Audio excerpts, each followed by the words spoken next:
everyone, and welcome to the Honeybee Nuts podcast channel. My name is Melissa, and I am coming to you from Springboro, Ohio, which is about 45 minutes north of Cincinnati, where I live with my husband, our 2 cats, and our dog, Izzy. Today is Saturday, April 13th, I believe, and it's a beautiful day outside, very springy. Today has been pretty laid back for me. This week has been not so bad. Work is still, I know this is all chit chat, and I've been doing a lot of chit chat in the beginning of my podcast lately, but just what happens sometimes. But anyway, my computer just turned on. Anyway, it's been a good week, all things considered. Work has been a little bit stressful. Jason has been sick the last couple days.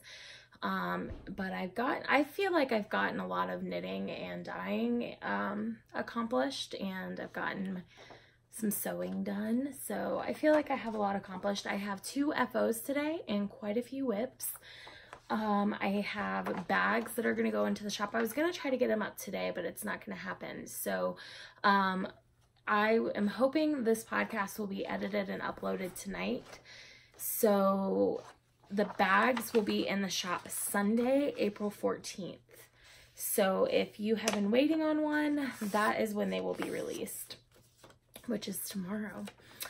So not a set time. Whenever I wake up, after I get some of the daily things done, I would say probably around noon or 1 p.m. Eastern time. I do only have 10 bags, but I've said before that if they sell out, they sell out, and I will make more until nobody wants any more. Of course, my husband chooses this time to make food and be noisy and move around the kitchen, so that's fun. He's been asleep all day. I will show the bags at the end of the podcast, so stay tuned for all of that.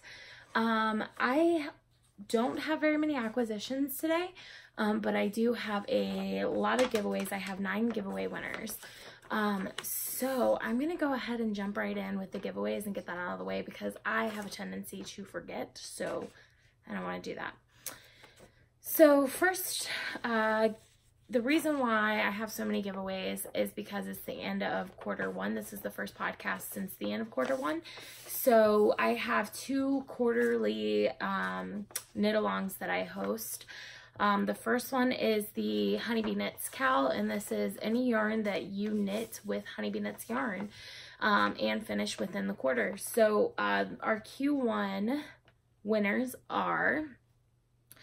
any prize packages, please send me your address in Ravelry. Any pattern prize winners, please send me the pattern you would like up to $7 US in Ravelry, and I will gift everything to you. Please do not contact me on Instagram or Etsy because your message will get lost. I keep all giveaway messages in Ravelry, so please contact me through Ravelry. My username is down below, as well as there's a link to my user profile on my Instagram page. So the first winner is the package prize winner, and that is Raven Diva, and she knit a Knit Miss beanie with some mohair, and it looks gorgeous. So congratulations. Please send me your information. And the 2 pattern prize winners, the first one is Bork P, and she knit Somewhere Over the Rainbow socks, and Diminished Coping knit a beautiful colorwork sweater using my new signature colorway, which is like a really bright pink and a natural color. So you both have won a pattern prize, so please contact me in Ravelry. And just a side note, Diminished Coping had contacted me. She's actually a part of my local knitting group, and she had contacted me prior to the retreat that I vended at and asked me to make her a custom sweaters quantity to pick up at the retreat, and I was more than happy to do that. And I am, that goes for anybody for any of my shows. So if you have a custom colorway or a custom kit or something that you would like to have held for you at one of my shows, my next one is Kentucky Fiber Fest, May 17th through 19th. And if you have something you've had your eye on and would like to make sure that there's some set aside for you at the show, please contact me, and I am more than happy to dye it up and bring it with me. The other quarterly knit along that we have is our hashtag Whip It Thursday Cal. And I did want to clarify that this does not mean that you have to knit your whips on a Thursday. This cal, for me, it's Thursday. I set aside one day a week where I work on my whips. If you follow me for a while, you know this. And for me, I knit my whips on Thursdays, but you are more than welcome to knit your whips any day of the week. And as long as the project was cast on 3 months prior to you finishing it, I consider it a languishing whip. So anytime you finish one of those, I'm gonna have to do a lot of adjusting. Anytime that you finish one of those, please feel free to pop them in this thread. And our quarter one winners, the package prize winner is number 9, which is Yarn Bethy. The 2 pattern prize winners are number 6, which is Freimeister, and number 12, which is V Shaw. So please contact me with your information, what patterns you would like, and I will get those out to you. Our last knit along to announce is the March Socks Cal. I do a monthly sock cal for those of you that are not aware on Ravelry in the Honeybee Knits podcast group. I should have mentioned that off the top. That's where all of these knit alongs are held. And that obviously closed at the end of March. It's a monthly cal, and you do have to start and finish your projects in that month. So the April thread is now open. Also, the quarter 2 threads for the Whip It Thursday cal and the Honeybee Knits cal are both open in there as well. The March Socks Knit Along winners, the package prize winner is Knit Takes Two. The 2 pattern prize winners are Merlin Magic 21 and Philip AMC, MC. It's FILIPAMC. You guys know I struggle with usernames and names. So anyway, congratulations to all the winners. Please contact me as soon as possible and I will make sure that those are gifted to you. I will say I'm not on Ravelry every day. I try to pop on there once a day, but with my work schedule, that typically doesn't happen. I would say Wednesdays through Fridays, I don't get on Ravelry at all. So if you contact me on one of those days, it'll probably be the weekend before I'm able to gift those items to you. And then the package prize winners only go out every 2 weeks. And I package them right before I broadcast again. So that just gives me time to wait for everybody to contact me and 1 trip to the post office for package prizes. Hi.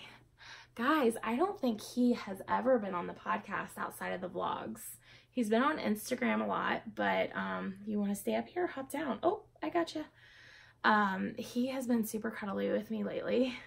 Thank you for the kisses. And for those of you that follow my vlogs or Instagram, you know that he loves the camera. Anytime the camera's on, he is in front of it. So I'm really surprised that he hopped up here,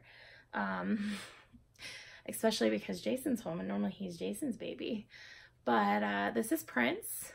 I don't think he's ever been on one of my podcasts before. I know you guys have seen Root Beer and Izzy. I think you guys saw Butters at one point. And now we have, his name was Mr. Butters off of South Park. And this is Prince. Hi, buddy. This is Jason and I's first baby. So I didn't plan on getting into this, but since we're here, we might as well, right? So when Jason and I first got married, we didn't have any pets, and I wanted a dog, and he said, no, we're in an apartment. That's not fair to the dog, which is not always true, but for our situation it was, because we were in a really small 1-bedroom apartment. And we were both really busy. We were in school full-time, working full-time, so we wouldn't have had a lot of time to take care of a dog. So we got me a cat. And we bought him from a pet store for $50. And we named him Prince after Prince, the singer. So he likes the color purple, which is something I think I made up because I don't even know if cats can see the color purple. But as we were leaving the pet store, he kept like latching on to purple bedding and purple leashes and purple collars. So I said, oh, he likes the color purple. And Jason said we should name him Prince. So that's what we did. And he's been our baby ever since. He is about 11 years old now. But he was really mean when we first got him. Not mean, he's always been a sweetheart, but he was bored because we weren't home very often. And so when we got home, he'd want to play, and he would attack our feet as we walked across the floor. And so our vet said we need to get him a friend, so we did, and that's how we got Coco. And then a few months later, my mom said, hey, guess what? I've developed an allergy to cats, and I can't keep Butters anymore, who I had had since I was 10 years old. So we took him in, and so we had 3 cats for a while. And then when we moved into our house, I adopted our dogs Izzy and Root Beer from the pet store, because Jason did a school project where he was helping the Humane Society, and I fell in love with them and ended up adopting them. If you've been following me for a while, you know that Root Beer and Butters passed away at the end of middle and end of 2017. So now we just have Prince, Coco, and Izzy, and he's a sweetheart. And honestly, I only told that so that I could delay, so that I could cuddle him for a minute and spend some time with him before I had to push him down. But anyway, this is my Princey Poo. He's really pretty, and he'll get mad. I need to put him down anyway, but look at his head. Oh, it's okay. I should have named him Harry because he's got, I know, hang on. He's got a lightning bolt on his head, on his forehead, that little, he doesn't know to look at the camera and he's just freaking out, but trust me, he's got a white lightning bolt right here. I know.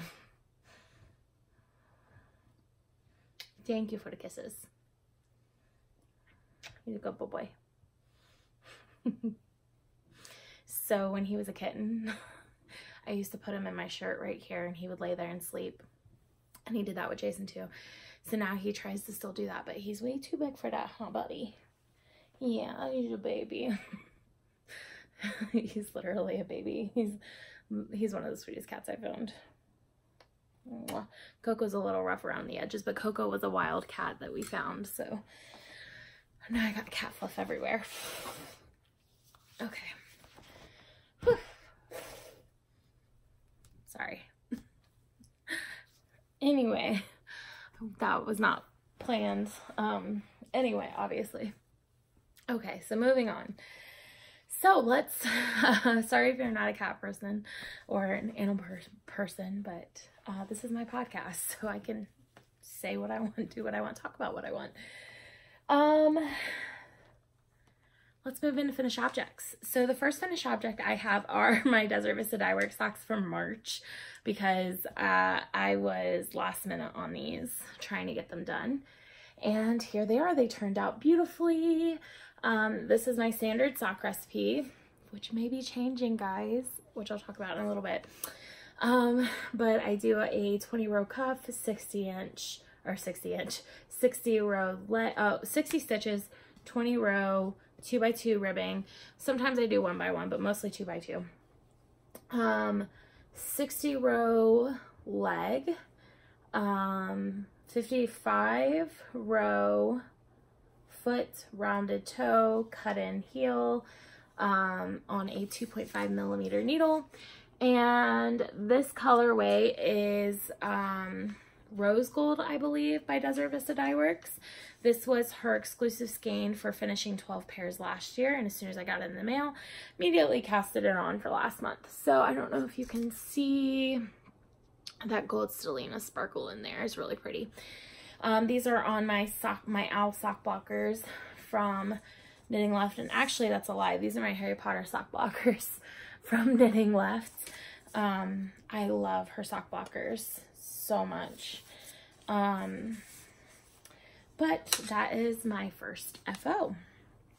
My second FO is actually a review, and it is my last review, which is kind of bittersweet because I really did enjoy trying new brands, new colors that, you know, I normally wouldn't pick for myself, but I need to focus my knitting time on my business and my stash. So I am no longer accepting any reviews, but I did enjoy it while I was doing it. But I am kind of happy that this is my last one. So this, before I get into it, I do need to tell you that I was not paid for my opinion. I simply they provided me with the kit in exchange for my honest review. And I partnered with Appalachian Baby Design to make the Tally Ho blanket. And Appalachian Baby Design has a kit for this blanket, and it's actually a line of designs. They have a blanket that matches a cardigan, that matches a hat, and they have both pink and blue options.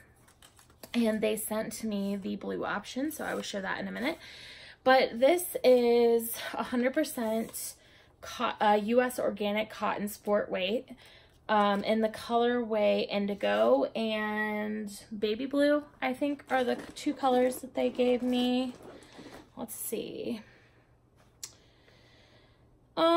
I don't think this one says, but I do believe that it's baby blue. Anyway, it looks baby blue. So, and I do have some left over of each color that I can put into like a dishcloth or something. So without further ado, you guys saw this when I was working on the panels, but it is finished. So here it is. Wait, there's the stripies. It is so pretty. I love this. It looks so incredibly nice. The construction, so I'm not gonna lie, this says that the skill level is intermediate, and I consider myself an advanced knitter. And I know that sounds cocky, but I'm not afraid to try anything in knitting. I will try steeking. I will try anything, like really anything, like very adventurous. But I would say that if you are, this says intermediate for knitting, but this does have quite a few crochet elements to it. And if you've been with me a long time, you know I'm not a crocheter. Jason's sick. I give all credit to any crocheters that are out there, because they make it look so easy. And maybe it's because I started with knitting. I've tried several different projects in crochet, all of which have been ripped out. And this is the first project that I have where I have actually finished something that had crochet elements to it. So, the construction is really interesting, and I want to talk about that for a little bit. I apologize for any sneezing and coughing in the background.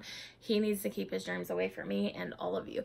But anyway, so you knit two panels, one plain, what is this called? What color? Indigo panel, and one baby blue indigo striped panel. And then you use a drop stitch. I'm not going to give away the stitch because I think it is unique to this pattern. I have never seen a pattern like this. Not that I've seen all the patterns out there, but I just don't want to give it away. So you use a drop stitch method on both sides and a crochet method to attach them in the center. And it makes this cool little braided look right down the center. And then you have the option to do a knit or crochet border. I chose the crochet border because the needles that I was using trying to do the knit border, it's too fiddly. It wasn't working out for me. And I was like, I'm going to do the crochet. So I cast it on the crochet first because I was like, if I can do the crochet, it's faster. Because the knit, you had to like knit a row, yarn over, knit two together, knit a row. Like, it was a lot of knitting, and you had to do it for like every stitch. It would have taken forever.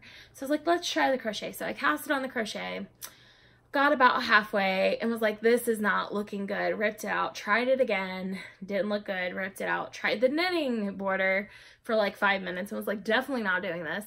So I was like, I'm going to try the crochet border one more time. If it doesn't work, I'll take it with me to Greencastle and have Laura Brady, because she's a crocheter, put the border on for me. And it didn't work, and I ripped it out again, and I said, you know what, I can do this. I need to learn this. This will not defeat me. And I tried it one more time, and I got it.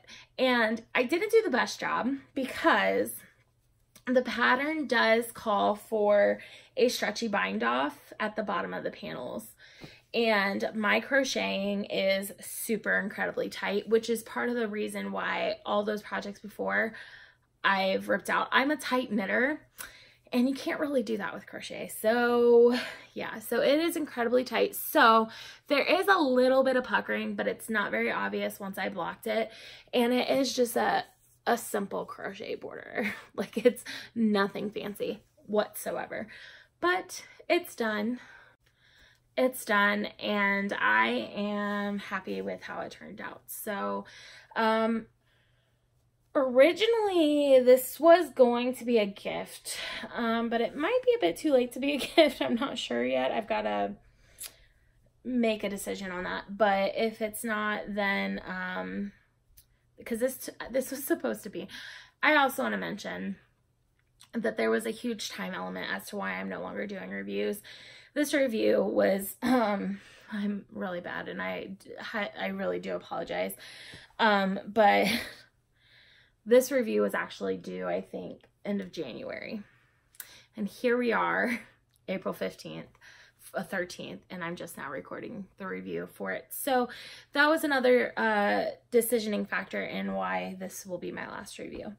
But I am so happy with how this turned out. It's beautiful. Jason really likes it, and I think it's probably going to be stashed away for my next friend who has a baby.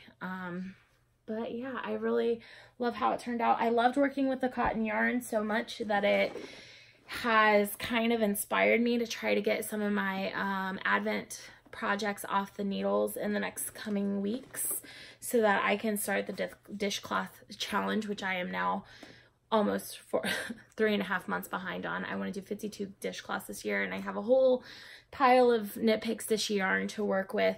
But this will definitely probably be my first dishcloth, and I think I'm going to stripe it similar to how it was striped in the blanket. So I really enjoyed working with this kit. I think it's pretty cool. I think that if you don't, I'm not saying it's impossible. If you don't know crochet, you could definitely figure this out. But the way that it's worded, and the kit does come with a pattern, but the way that it's worded in the instructions, it took me a couple tries to figure out that center panel where they're put together. What do they call that? Join. It took me a few tries to figure it out and finally get it, but once I did, I had no problems finishing it up, and it really has a beautiful look to it when it's all finished up. So they have both blue and pink kits, and like I said, they also have the Tally-Ho cardigan, which is adorable. You guys should definitely go check it out, and I believe there's a hat as well. I think I remember seeing a hat, but now that maybe not. I don't remember. But anyway, so thank you to Baby Appalachian Designs for partnering with me. I really enjoy the product, and you guys, if you have a baby in your life due soon, I highly recommend checking out that kit, because I think it's a great reason to A, buy something fun and new, and B, something different, right? I haven't seen a baby blanket like this out there in the market or on Ravelry, quite frankly. And the pattern is on Ravelry. When I got stuck with the center join, I did check it out on Ravelry to see if there were any comments, and it looked like I wasn't the only one, but that's probably something, you know, as more people knit it, and time goes by, I'm sure the designer might update either the verbiage of how to do that center join, or maybe do a tutorial video or something. But if you guys do decide to knit it and you struggle with that join, please reach out to me, because I am more than happy to help you guys out with it. Yeah, that's my FOs, 2 FOs, 2 weeks. I think that's pretty good.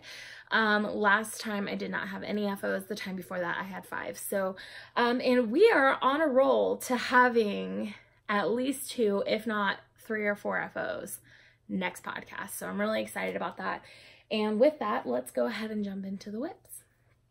So today is Saturday, Sock Saturday, so I will start with my socks. So I cast these on right after the last podcast. Did I? No, I didn't. I finished my, I cast these on the last Saturday, which was the first Saturday in April.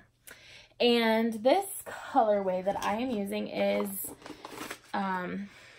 Dia de los Muertos by Desert Vista Dye Works, the N base, and it is probably one of my favorite colorways I knit from her, which is saying a lot because I've knit quite a few pairs of socks. And here it is. And I worked on this last Saturday, and I actually worked on it a little bit last Sunday too, because I went and visit with Levi for a little bit. His partner was having a show, and I went and saw the show and then had dinner with Levi and Miss Wilma. Saw his new house that he's building, and it's so gorgeous. I'm so excited for him. He has been, a lot of people have been asking me where he is because people know that he's like my best friend, but he is on a Instagram hiatus, but he is still posting YouTube videos, so make sure you go and check out his channel. He is WTF Knitting on YouTube and on Instagram. Check him out on Instagram too, because I'm sure he'll be back, and he takes gorgeous Instagram pictures, where I severely lack in photography. Like, we've talked about this, but I did have somebody reach out to me to give me some tips that I'm really excited to try out in the coming weeks. But anyway, back to Sock Saturday. So last week I knit a sock tube. No heels yet, but I do have the heels marked. Last night I hadn't quite finished the toe last Saturday and Sunday, so I had a few more decreases to go. So I finished those up actually this morning. So the plan this morning was to get up and do my walking, which I'll talk about at the end of the podcast, and take a shower and then podcast. But then Jason started a documentary and I got sucked into it. So while I was watching the documentary, I finished a toe. And next thing I know, I'm taking a nap, and then I took a nap, and then I got groceries, and now here we are at 6 p.m. instead of 1 p.m. when I wanted to podcast. Besides the point. Anyway, I have a sock tube, and isn't this just gorgeous? It's so pretty. I love it so much. And I also was able to start the cuff on sock 2 yesterday. So I would consider this a hoe, right? Because this is like a heel. So if we combined this into the heel, you guys know I save my heels to the end typically. So this again is my standard sock recipe that I talked about at the beginning of the podcast that I think might be changing. It won't change on my Desert Vista Dye Work socks, which I'll talk about, but yeah, this is her Zien base. This is her silver Stellina though. It's a silver sparkle, and it's just so pretty, and I really love working on these. So this is what I'll work on for the rest of today. And I plan on getting on VKN, which is the virtual knit night hosted by Crocheting Hoovian. Laura, hi. I have been catching up with her podcast, which again, I'll talk about at the end. Knitting, stick to the knitting. Anyway, yeah, I really love these socks. And there's something else I was going to say about these, but I don't quite remember, so I'll save it for next time if I remember.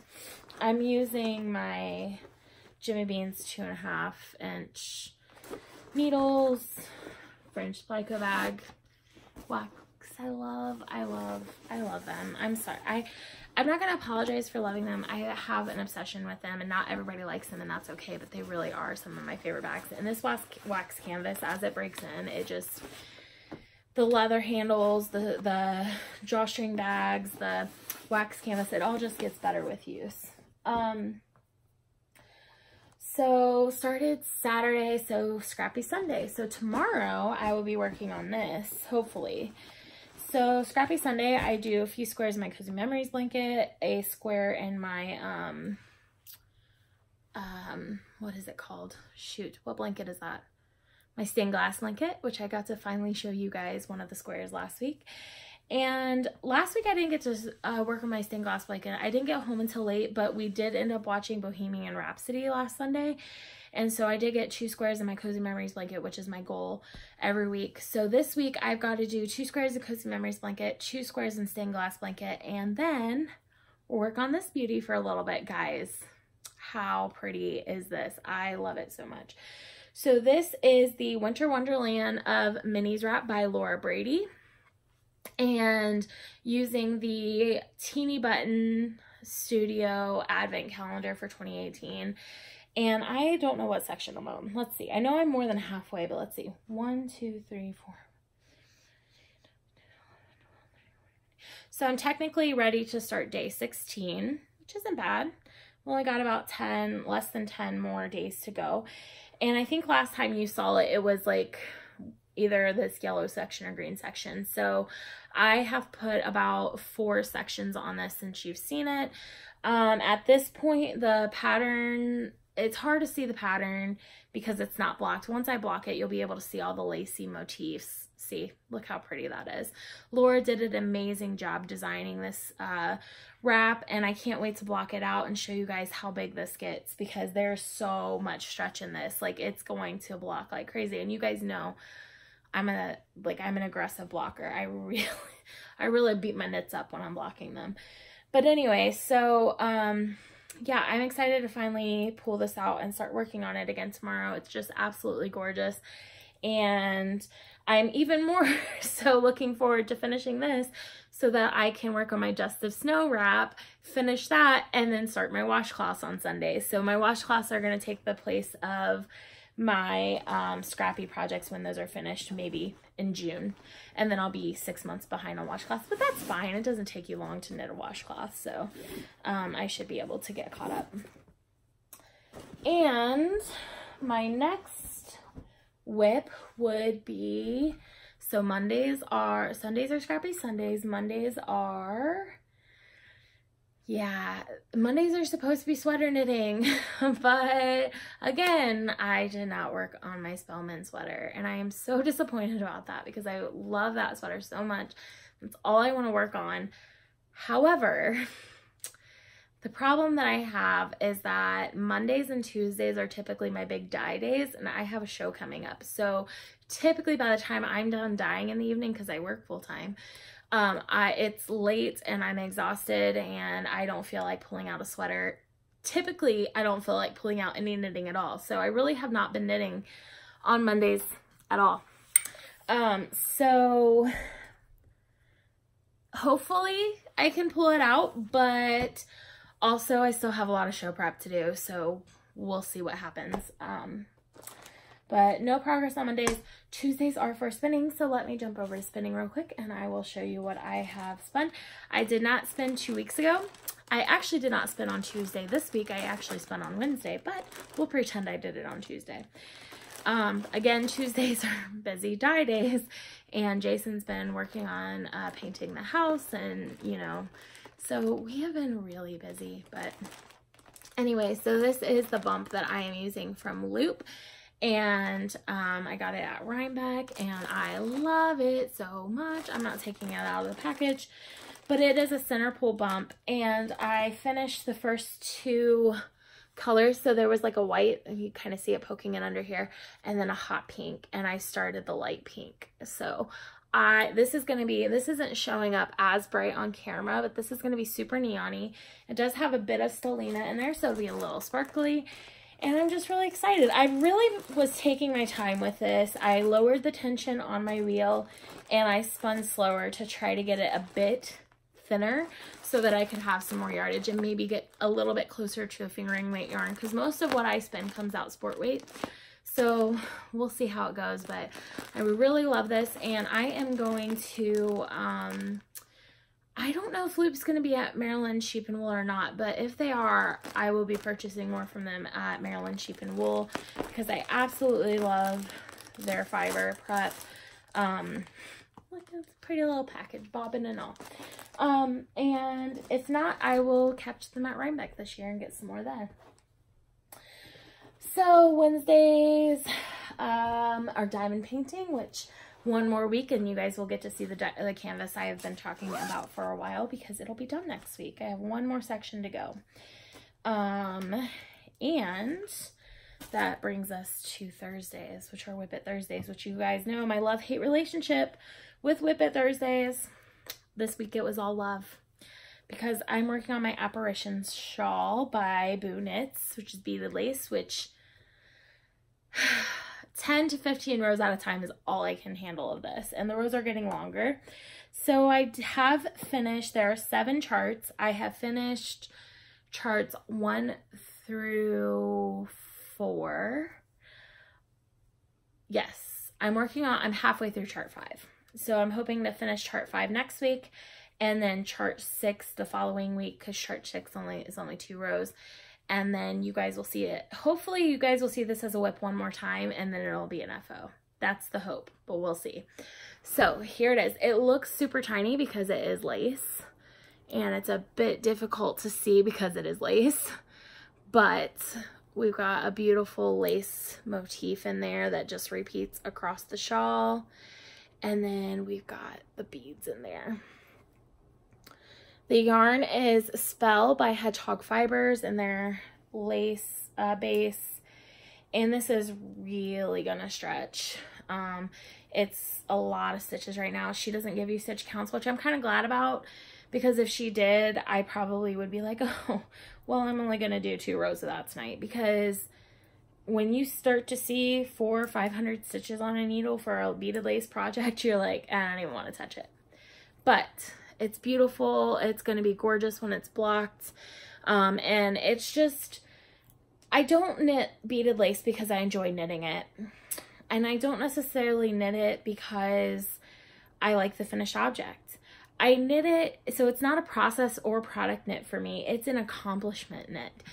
When I finish one of these projects, I just feel like I can accomplish anything when it comes to knitting, because following these lace charts and working with slippery yarn to put, I mean, if I just drop one stitch when I'm trying to put a bead on, it's a mess. So just being able to accomplish something like this just gives me such a good feeling, and I highly recommend it for anybody. If I can do it, you can do it. And I just say take it one stitch at a time. That's all I do. And if you are going to try beaded lace, I highly recommend Boo Knits patterns, because she utilizes stitch markers and repeats to the full extent, so that you're essentially doing increases at the start and end, and then one repeat, the same exact repeat in between the stitch markers, and typically those don't go over 20 or 25 stitch repeats. So I highly recommend her patterns for beaded lace. She has both charted and written instructions, so that if you prefer one over the other, anyway, they're just really well written, really well done. And they're typically, she does a mystery knit along in October every year. And there for a while I was doing it every year for about 3 years, and then this was the 3rd year and I didn't get it done. So this was from 2017. I didn't do it in 2018. And I don't know that I will cast on another beaded lace shawl anytime soon. So probably won't be doing it for this year either. But this is in my bag from WTF Knitting, and I just love this whole purple Halloween-y theme that I've got going on here. So that leads me to Friday, which is Small Project Friday. And I casted on a project last night for Jason. Finally, he's been asking forever. This is Mustache Yarns in the Dark Side of the Moon EVP colorway. And oh my gosh, guys. Okay. So I casted this on for Jason last night. It is a shorty sock. And it came out really small. I'm not sure what happened. I casted it on and finished this one sock last night while I was on VKN. I'm not exactly sure what happened. All I know is that let me tell you what the recipe is. So my original sock recipe for him was 5 rows of ribbing, 5 rows of stockinette, the heel, and then I did, I believe, 60, yeah, because I counted, I have one of his other socks that he says fits real well, and I counted how many rows I did from the heel to the toe, and it was 60. So you did 60 rows and then a rounded toe. The only difference I did with this sock versus that old sock, and this needs washed, it's gross and stretched out, but see, there's the 5 rows of ribbing, 5 rows of cuff. I did a fish lips kiss heel on this one, 60 rows of knitting, and then a rounded toe. I did 60 stitches on this and 64 on this. So I think that's the problem. Because I switched to 60 stitches for my socks because they fit my feet better. So I do my sock recipe, I said earlier, so I'm not going to go through it again.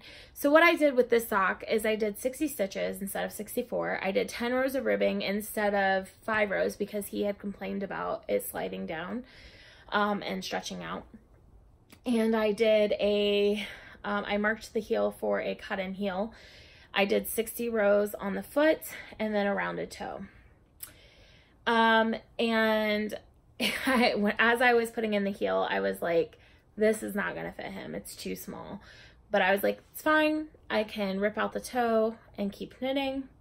But I wanted to see, he was sick and went to bed before me last night. And I wanted to see how much more I needed to add to it to fit him. And so I put it on my foot to try it out. And this is the best fitting sock I've ever made for myself. It fits me so perfectly. It is so comfortable. Like, I don't like anything on my feet, and therefore I don't really wear my socks too often. Every once in a while when my feet are cold in the winter, I'll pull them on. I would wear, if I had socks that fit like this, I would wear them all the time. And this is super awkward, but I'm just going to show you. It fits me incredibly well. And so I am not ripping out the toe and making this longer for Jason.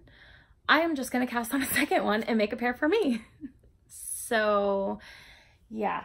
But he likes shorty socks. I originally was going to make him 2 pairs from this ball. So now I'm going to make him 1. And I told him, I said, I'll make you 1 pair. We'll have matching socks. And if you feel like you need a second pair, I do have another skein of this, but I'm making him from Adam Socks, and he likes crew length, and he has a size 12 foot. And so there's not going to be much left from that ball to be able to knit another pair of socks out of that. In fact, there will be none. So I told him if he really, really likes it, I have 2 options. I had accidentally bought this in sport weight, so I have 2 skeins of this in sport weight that I was going to make hats with. I can figure out how to make a sport weight sock in my recipe, or I can just buy another skein of this in fingering. But either way, I'm going to have matching socks with Jason now because I love this. And now I feel bad because he's wanting these forever.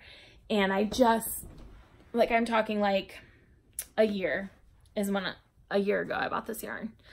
And now he has to wait even longer because I am so finishing this pair for me before I start his, because this is super comfortable. The one thing I will say is that if I make another pair of shorties like this for myself, which I will, I think that I will make it maybe instead of 60 rows, I might do like 62, 63, 65 maybe. Because I can feel the seam up underneath my toe, which means they're just a bit too short. But first I'm going to block them because blocking does stretch them. So we'll see. And it does like this permanent stretch to this wool that's amazing. It never goes away. So people are like, why do you block your socks? Well, let me tell you, that first blocking does wonders for evening out your stitches. That's why. It does something to your socks that wearing them does not do. And they'll permanently be that way until you wash them next. So, and then you never have to block them again. Like the next time you wash them, it'll be fine. Like you don't have to put them back on a sock blocker the second time. But I'm going to see how I'm going to knit the second sock the same way I knit the first one, see how it blocks out, see if I need to add any rows. I might, like I said, I might add like 2 to 5 rows.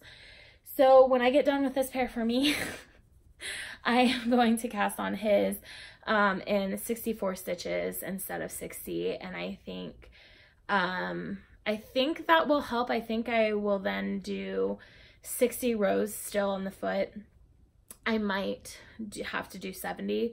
We'll see. I'll just what I'll probably do is put the heel in early before I finish the sock, before I do the toe. So I'll knit where I think it needs to go before I do the toe. I will put the heel in and then have him try it on before I close the toe, to see how much more I need to knit it. But this is his old sock that, yeah, anyway, I don't want to take it off. It's incredibly comfortable, but I'm not going to wear around one sock all day. I mean, I could, but I'm not going to.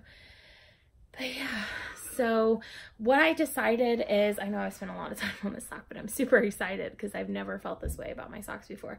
I've liked them. They've been comfortable, but I've never been like, I want 500 pairs of those in all the colors, which that's not true. I have been like that. I've never wanted to wear 500 pairs in all colors. I wanted to knit them. So with the exception of Desert Vista Dye Works socks, this will probably be what I do with all my socks in the future. I am a fan, and they're fast. It took me 3.5, 4 hours to finish this, to start and finish the sock. The reason why I won't be doing this with Desert Vista Dye Works is because she does have a requirement. You have to use so much of the ball. Your cuff has to be so many rows. And instead of figuring all that out, because I do enjoy the long socks with leggings and I enjoy them in the winter time, so I will continue to build my sock stash up that way. But from now on, I think I'm going to be doing this for myself with anything else. And honestly, if I ever ran out of sock yarn, because I'm going to run out soon, which is pretty obvious. I'm ridiculous.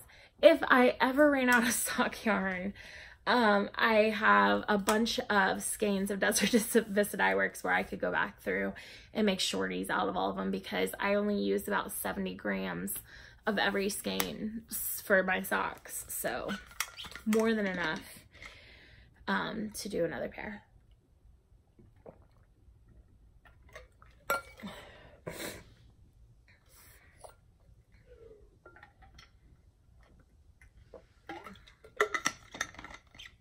Okay, so with that, that leads us into acquisitions. That's all my whips. I have one acquisition this week. You know, as good as I've been doing, there's always that one each podcast. I don't think I've had a podcast where I've been like, I have no acquisitions. There's always something.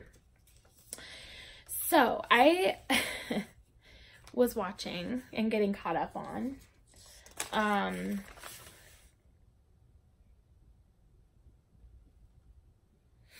I was watching Laura from Crocheting Hoovian's podcast. I talked about her on my last podcast.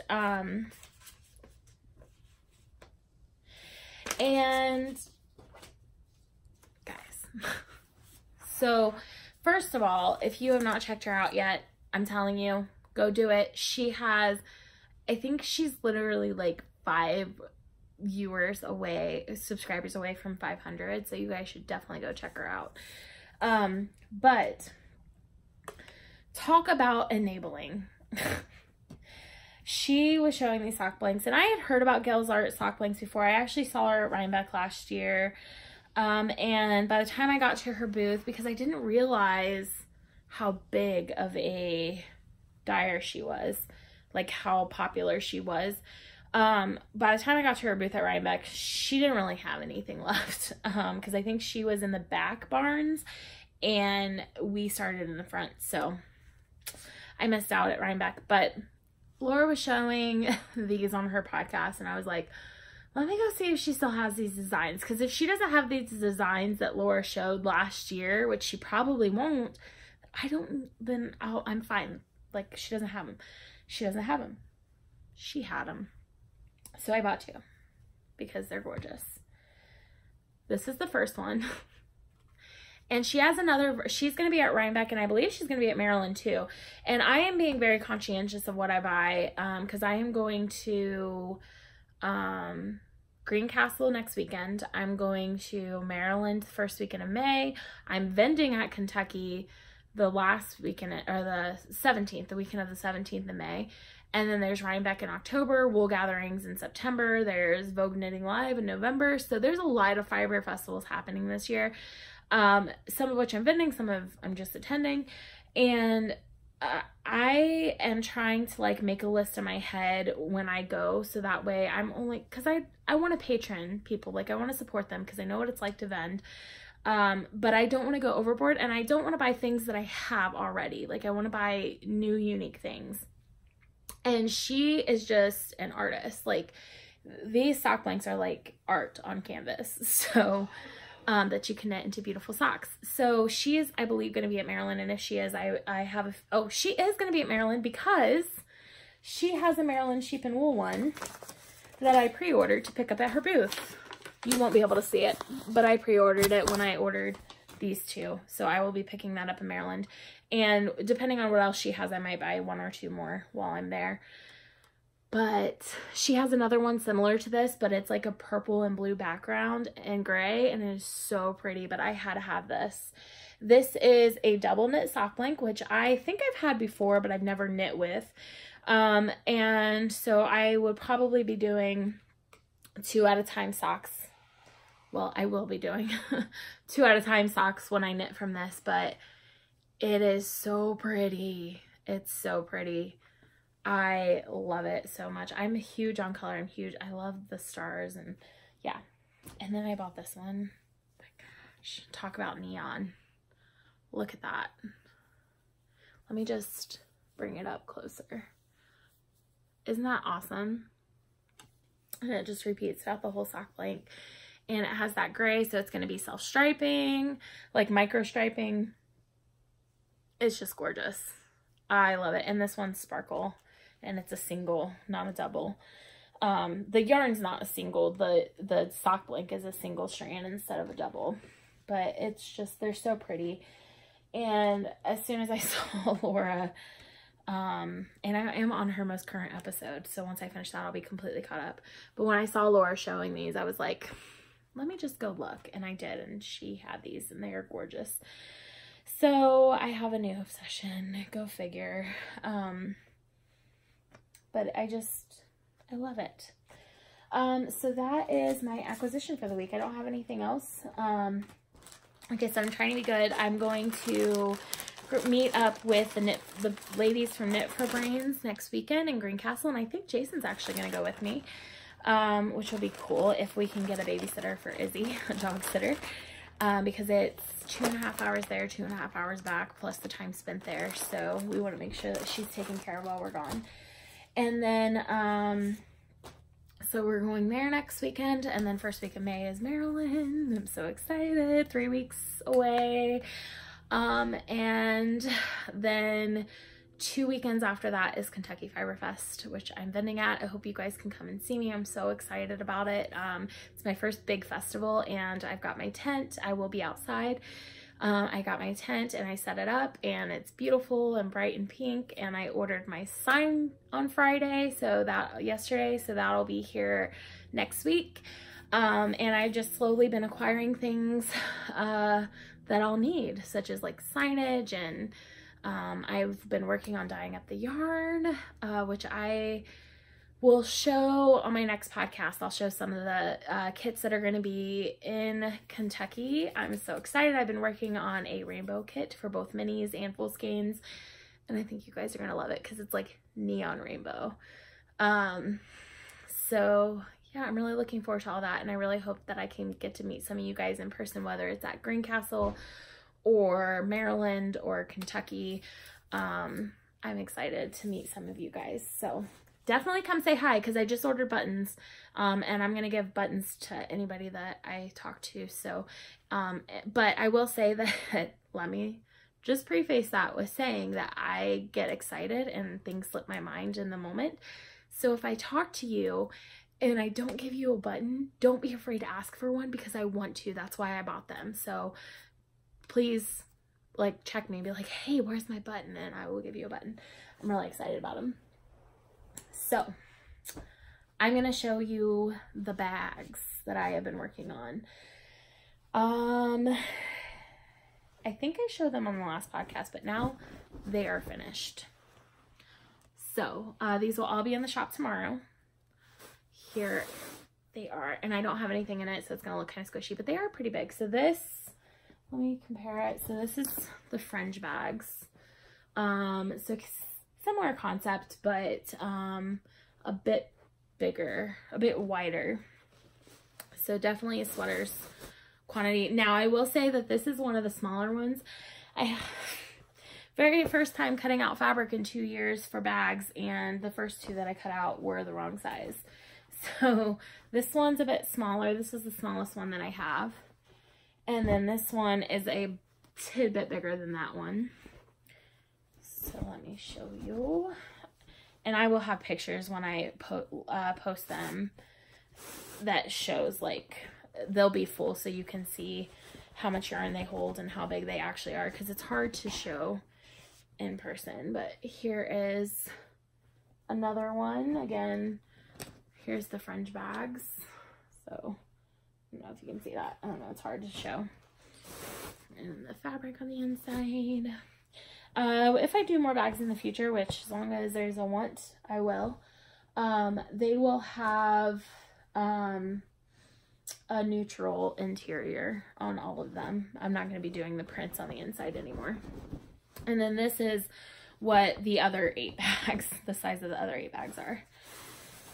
And the drawstrings, they're not too hard to pull, but they will loosen up with time, with use. I'm trying to pop them out a little bit here. They do have some pretty solid interfacing on them, so they are able to sit up on their own once you put some yarn in them. But they are rather large. Again, fringe bag, like, perspective. Yeah, I would say this would probably hold 10 skeins of DK weight easily, or worsted. So there's one, the retro flowers and the kitties. And now that you've seen the sizing, I'm not gonna drawstring the other ones. So these have the kitties, and each bag is unique, but each bag has a partner. So for example, like that, contrasting and name is switched. So this one is here. So we have the kitties at the bottom, the retro flowers, and then we have some retro hands in there.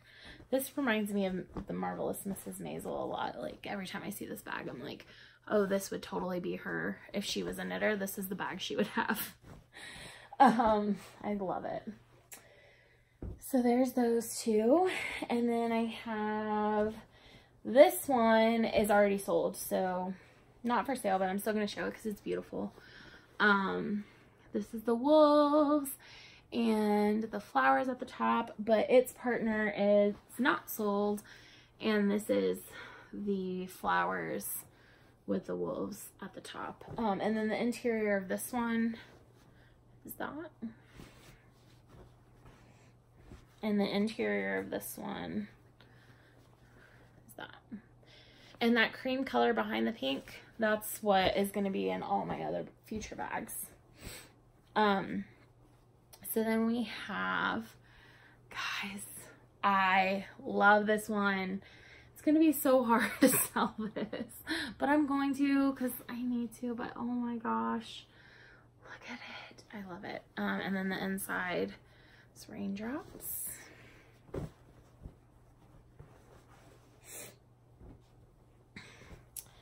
And then the opposite, sheep with the rainbow at the top. I like this side because it's got the purple versus this side has got the orange, but I'm pink and purple gal, so that is the side. And then the inside, that. So there's that one. And then the last one, oh my gosh, these are going to be hard too to sell. But guys, look at those sheepy, they're so cute. The inside, and then sheepy and inside. I really love these ones. I love them all really, but there's certain ones that I'm just like, do I really need to sell that one? But alas, I will, because I can always make, well, this fabric, I won't be making any more out of this fabric. The way I buy my fabric and the fabric that I use for my bags, They're all going to be like this, one of a kind. There might be, as my next update will probably not be the big ones. They'll probably be medium-sized ones. So this will be my sweaters quantity bags. My next ones will be your medium shawl size. And those ones are going to be probably zipper. And then I will do sock size snap bags. But so the smaller the bag, there may be 2, because I can get 2 bags out of one fabric in the smaller sizes. So I really love the drawstring, I really do, but the drawstring are very difficult to do. And maybe I have had some suggestions on Instagram for a different tool I can get to use, and I will look into that. And if that works out better, then I may do drawstring medium and small bags.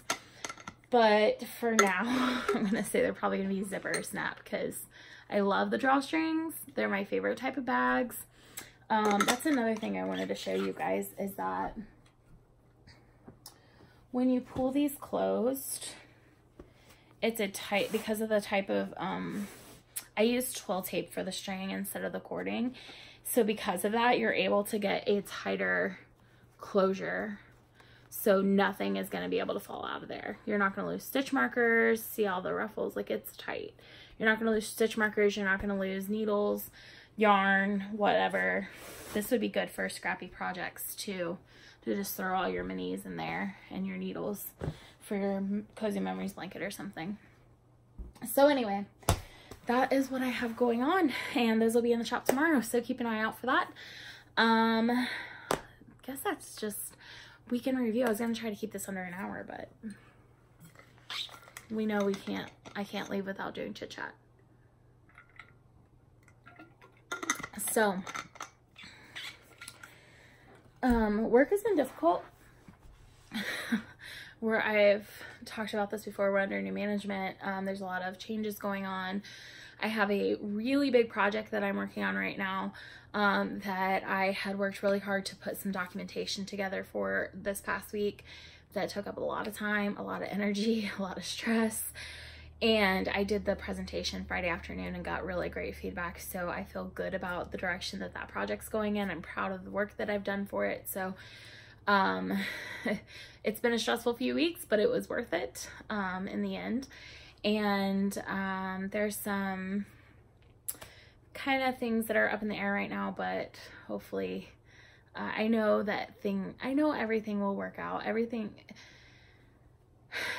I don't want to say everything happens for a reason, because I don't necessarily believe that's true, but I do believe that everything so far in my life has happened to me for a reason so far. I'm not saying that that's true for everybody, but for me it has been. So I'm just going to trust that in my gut, and you know, everything will be fine. So work has been stressful.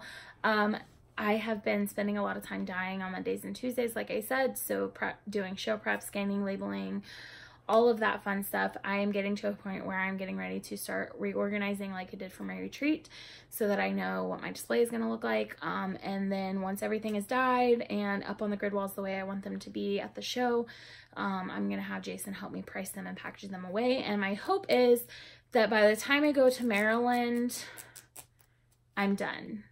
I would like to be ready for Kentucky when I go to Maryland, because the weekend in between the two, I've got quite a bit to do. And I would really like to have that settled and ready to go 2 weeks ahead of time. That way, if anything comes up, if I get sick, if Jason gets sick, if something happens where I have to work late at work or whatever, I'm not stressed out and rushing. So that's why I started the Kentucky prep so early. I'm so excited, guys. So excited. And anyway, so I know that I have not been doing a whole lot of work in the shop lately. I have a bunch of new colorways that I haven't released in the shop because I need to get better with my photography. But I am going to be working on that in the coming weeks. Hopefully you guys should start to see some new stuff come out, probably close to Kentucky. Hopefully before, if not the weekend after. That's going to be my focus, is basically just putting everything I have in the shop, whether it's a new colorway, old colorway. I will say that please go take a look at it out in the shop, because there is a lot of stuff out there right now. I think I have a few sweater quantities worth of things, so definitely go take a look. There's a lot of everything out there, with the exception of the Cinco de Mayo May holiday sock sets, are ready to ship. The signups for the Cinco de Mayo sock sets are still open. I will be closing those in 2 days, so make sure that you go out there and take a look. And those will be dyed up next week and sent out. I will say I haven't quite announced this on Instagram yet, because I've been going back and forth about it, but I have decided officially to cancel my Yarn of the Month club. So last year's theme was classic literature. This year is cult classics, and it just hasn't been selling as well, to be honest. And I've been putting, and my family has been putting, a lot of work into those. We've done photo shoots, I've spent money on costumes, and we've spent time on makeup and set, and my husband has done hours and hours of photoshopping for those pictures. And the last one we did, I didn't sell enough. I don't even know. I think I broke even after costuming, but I know I didn't break even with timing. So I have decided end of first quarter, we tried it, it did not succeed. It's time to move on to something new and different. I'm not saying that it's a bad thing. I think it's great. I think it's opening me up creatively to be able to do other things, and I'm really excited for it. I'm not saying that I won't do a Yarn of the Month in the future, but more than likely I'm probably going to do mystery sets instead if I do mystery skeins. So for example, themed mystery sets that will be released either all at once or one at a time, instead of on a monthly cadence. That way, especially with me vending, I'm not putting too much on myself, because the last 2 months, 2 months ago it went out late, and last month it went out the day of, and I don't like that. I want to be ahead all the time, and it just, yeah. So with me vending, it doesn't put any like restrictions on me. I'm not guaranteed to be doing something that month. So if I have a really busy month, I can choose not to release anything. So that is, I know, going to be some hard news for some of you that were very faithful to my Yarn of the Month from the very beginning, and I do apologize, but I promise you I'm not stopping the holiday sock sets. I really love doing those, and I'm actually ahead of schedule on those, so those are not stressing me out in any way. With Yarn of the Month, it just felt like it was getting pushed back further and further, and I just couldn't get it on an earlier schedule. So that's why I made that decision. That's part of the reason why I made that decision. So I promise I will still have content for you guys in the form of mystery skeins if that's your thing. So yeah, but with that, I have a lot of new collections and colorways coming out, and I'm excited to share all of that with you. So that's it for shop news. Yeah, Jason's sick. I plan on doing VKN after I edit my podcast. And tomorrow, Scrappy Sunday. We are having a very laid back weekend. I'm staying away from him and all of his germs, because I do not want to get sick. And other than that, like, it's just going to be a weekend filled with knitting, which I kind of need. So I will get back to dyeing again on Monday, and that's pretty much it. I need to tell you about my nails. Guys, okay. So, quick story, and then I'll let you guys go. And if you're done, you're done. Like, that's fine. But for me, I like the chit chat when I'm watching a podcast, because I feel like I'm sitting with a friend knitting, listening to their story. So I'm going to tell you guys this story. And right before Thanksgiving, there was an Instagram ad. I think it was like probably a night. I was having really bad insomnia around the holidays. And it was probably like 3 a.m., right? And I'm scrolling through Instagram, and I came across a nail for a Rossi nail dip kit. That's the name of it. And I was like, oh, I got nail dip when I went to Las Vegas from the salon, and I can basically order a ton of colors for the same price I paid for the one time, and I could do it at home by myself. So I ordered it. This was in November. And I was like, oh, this is going to be really cute. I'm going to do my nails all gold and sparkly for Christmas and New Year's. Christmas came and went, didn't receive it. January came and went, didn't receive the package. Reached out to the company. They're like, oh, we're not sure what happened. It looked like, to me, it looked like the package got stuck in customs. So I'm like, okay, it's just stuck in customs. But they sent out a new package at the end of January. It looked like I had a whole new tracking number. And it was funny because the original package originated from China and was stuck in Chicago Customs. And I looked at the Chicago Customs reviews on Google, and they don't have the best reviews. They said that it takes a long time to get packages through. So I thought, okay, it's probably gonna get here, whatever, just be patient. But the company reissued a new one, and when they reissued it, it didn't look like it came from China. It looked like it came from New York. And the tracking number was blank. And I had even opened up a claim with USPS for a missing package for the one in Chicago. The one in New York never got shipped out. I mean, it was like a month and there was no tracking information for it. And it was a US tracking number, not a China tracking number. As you know, they're different. You can tell because there's a difference in them. So I waited for like a month and the tracking number didn't change. The one in Chicago was the USPS contacted me, said they couldn't find the package. They never received it. So I'm assuming that maybe it never even got to customs. I don't know. I don't know how that worked. I don't know what happened. So I contacted PayPal finally in the beginning of March. Because I was like, I mean, I bought probably 6, 7, 8 colors. 9 colors, I think. And so I had spent about $100 for the starter kit plus the colors. And that's a lot of money. I mean, and I had figured at the time, it's like, you know, it's like it's like $40 more than what I would pay to get a manicure. So for me, if I could use it over and over again, it was worth the $100. But, that's a lot of money to not get something that you ordered. So beginning of March came around, I hadn't received anything. USPS said they couldn't find the package. Both tracking numbers, one was in Chicago, one was in New York, no tracking information. The one in Chicago had been there since since December. The one in New York had been there since January. It hadn't moved. So finally I contacted PayPal and I let them know what happened, gave them all the information, and I said, at this point, I just want a refund. So 2 weeks ago, I received a notification from PayPal. They agreed with my claim. They refunded me the money. Last week, on my doorstep on Tuesday, I believe it was Tuesday, was the package. 6 months after I ordered it. So I think what happened is there was some sort of miscommunication with their customer service, and when PayPal contacted them and told them they were refunding my money, since I was a customer, I think they still sent the package out anyway. So basically I got it for free, which after waiting 6 months. That being said, I really like the product a lot. So I used it for the first time this week, and they don't look the best now because it's been almost a week since I've done them and I bite. But what it is it is nail dip powder. So it's a cross between, it's not acrylic, but it's similar to acrylic. It's not as bad for your nails as acrylic is. It's basically a nail polish that hardens, and you do it layer after layer until you get the color that you want.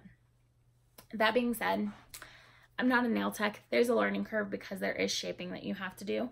So the first time I did this, there was, you know, they're not even. I have some globby spots, but I think it's definitely something with practice I'll get better at. And I am really happy with the results. And like I said, we're almost a weekend, and they're still on, which is a success for me. The only time I can get anything to stay on my hands longer than 3 days is if I go to the salon.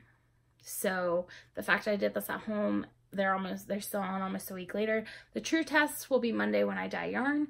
I'm hoping they're going to last me 2 weeks.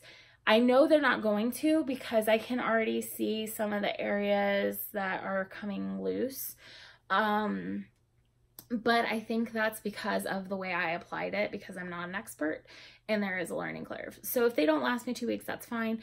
I really want to see how they hold up to dyeing in citric acid. When I did the dip nail in the salon, they did hold up really well. So if these hold up the same way, then I would say that's a win, and I'm really happy with the product. Now I will say, kind of sad that I'm happy with the product because I waited 6 months and I'm not happy with the service. But somebody did contact me on Instagram and let me know that Sally's Beauty has a different brand but similar product. So if I ever run out, I can always go to Sally's and get it there. But anyway, I thought I'd share that with anybody that's interested to learn. I like them. Also, one more thing, knit along wise, for those of you that are still here. If you're still here, thank you. The color knit along. So I was gonna draw winners. I actually had started to today, and then I realized that it's not the 15th. So the color knit along runs monthly from the 15th to the 15th of every month. It's like a knit along in the middle, and it's any project you make that has that color in it. And the rules are very relaxed, so just go take a look. There's not very many rules. I can't even remember if I made any rules for it. It just has to have the color blue in it for this month, and it will close in 2 days, which means it'll actually stay open until the next podcast, because I always close right before I podcast and draw winners. So I will draw those winners for the blue knit along next podcast. And then our next one that starts in 2 days is green. So make sure that you guys get your green colors out and get them casted on and started, because that one will be open from 4:15 to 5:15. So yeah, anyway, that's finally it. I hope you guys have a great couple weeks, and I will see you soon. Bye.